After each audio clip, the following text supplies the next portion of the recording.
Assalamualaikum warahmatullahi wabarakatuh. Selamat siang Bunda. Waalaikumsalam warahmatullahi wabarakatuh. Selamat siang juga. Izin Bunda, apakah benar ini dengan Bunda Sofia Hasana, guru kelas 5 SD? Iya, benar. Jalan Auladul Yamin. Ya benar, guru kelas 5 SD Play School. Oke Bunda, izin Bunda sebelumnya perkenalkan, nama saya Karina Suarmur, mahasiswa Universitas Terbuka jurusan Administrasi Negara. Izin Bunda sebelumnya saya di sini ingin mewawancarai mengenai dampak penggunaan media pembelajaran digital terhadap motivasi belajar siswa. Oh ya, silahkan. Izin Bunda. Pertanyaan pertama, sejak kapan siswa mulai menggunakan gadget menurut Bunda?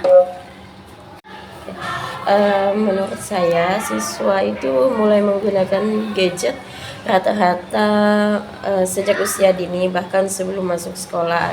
Tetapi penggunaannya yang lebih aktif dan mandiri biasanya terlihat signifikan saat mereka menginjak kelas 4 dan kelas 5. Oke, selanjutnya jenis gadget apa yang paling sering digunakan oleh siswa Bunda? Kalau sering yang digunakan oleh siswa itu sebenarnya smartphone. Itu yang paling utama karena kan praktis bawanya. Tetapi selain itu banyak juga yang menggunakan tablet, laptop, apalagi untuk mengerjakan tugas sekolah atau main game. Oke, terus menurut Bunda, apa manfaat penggunaan gadget bagi siswa SD? Manfaat menurut saya penggunaan gadget bagi siswa itu cukup besar jika digunakan dengan benar, seperti sebagai media pembelajaran, melatih kreativitas, contohnya seperti mengedit video, mengedit foto gitu. Tetapi itu tentunya mempermudah komunikasi dengan orang tua atau keluarga. Oke Bunda. Apakah gadget membantu dalam proses pembelajaran? Bisa Bunda berikan contoh? Kalau untuk proses pembelajaran itu sangat membantu.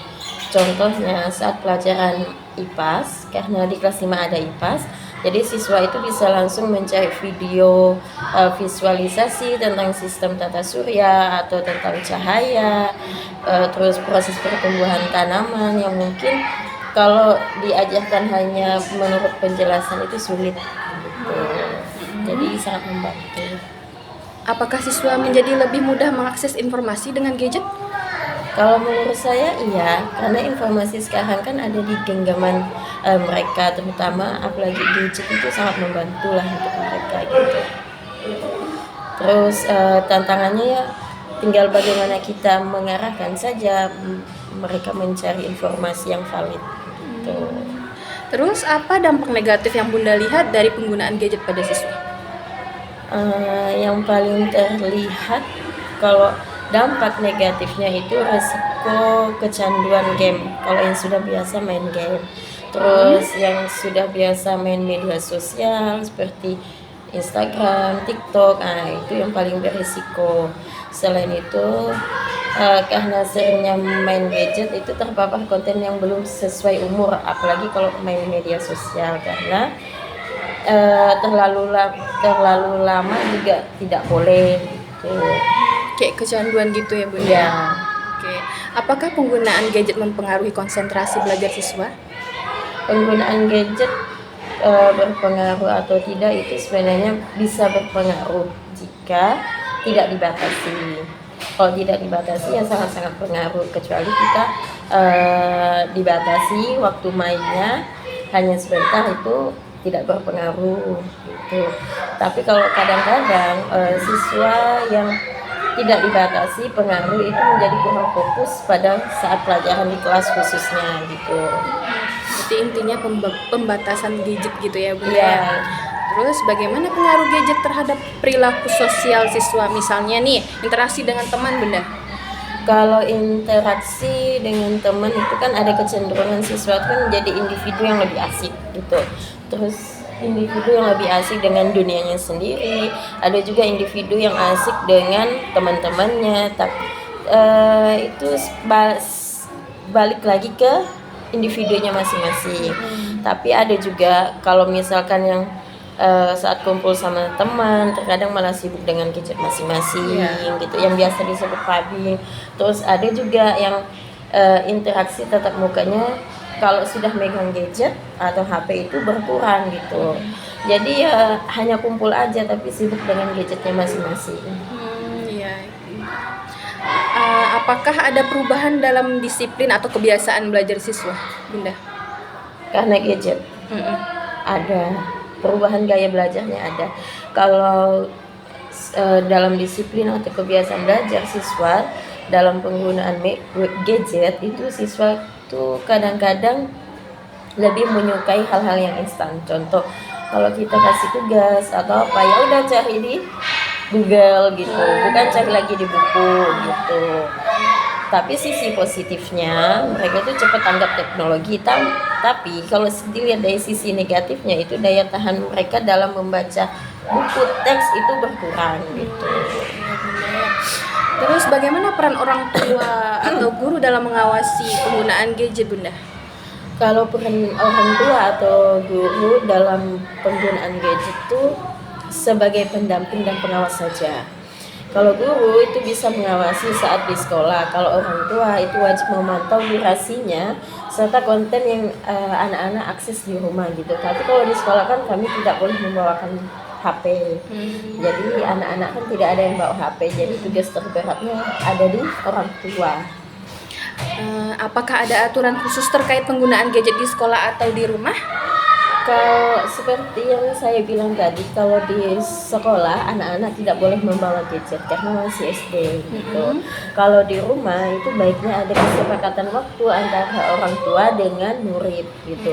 Kalau misalkan dikasih waktu 1 jam ya hanya 1 jam saja gitu, tidak boleh lebih. Oke, terus apa solusi yang dapat dilakukan untuk meminimalisir dampak negatif gadget, Bunda?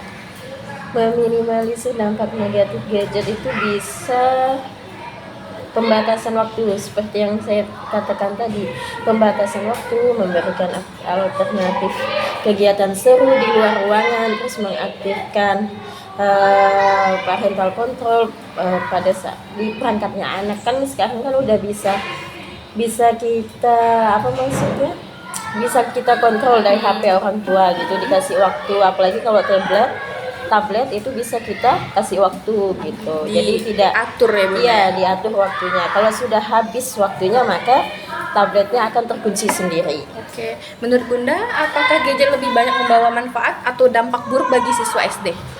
Kalau bicara seperti itu seperti kata pepatah pisau bermata dua. Jadi gadget itu membawa manfaat besar jika diiringi dengan literasi digital dan pengawasan yang ketat. Tanpa itu, dampak buruknya bisa lebih dominan. Jadi kuncinya itu ada di pengendalian dan pembatasan waktu, seperti yang disebutkan sebelum-sebelumnya.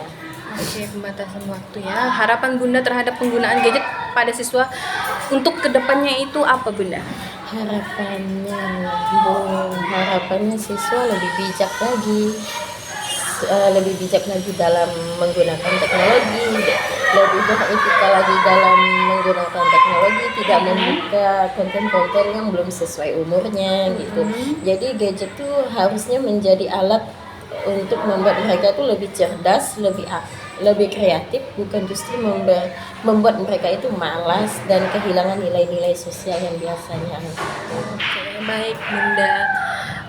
Sekian aja Bunda pertanyaan wawancara saya hari ini. Terima kasih banyak ya Bunda sudah meluangkan waktunya untuk bisa saya wawancarai, meskipun ini juga jam pelajaran ya. Mohon maaf banget Bunda. Tidak apa.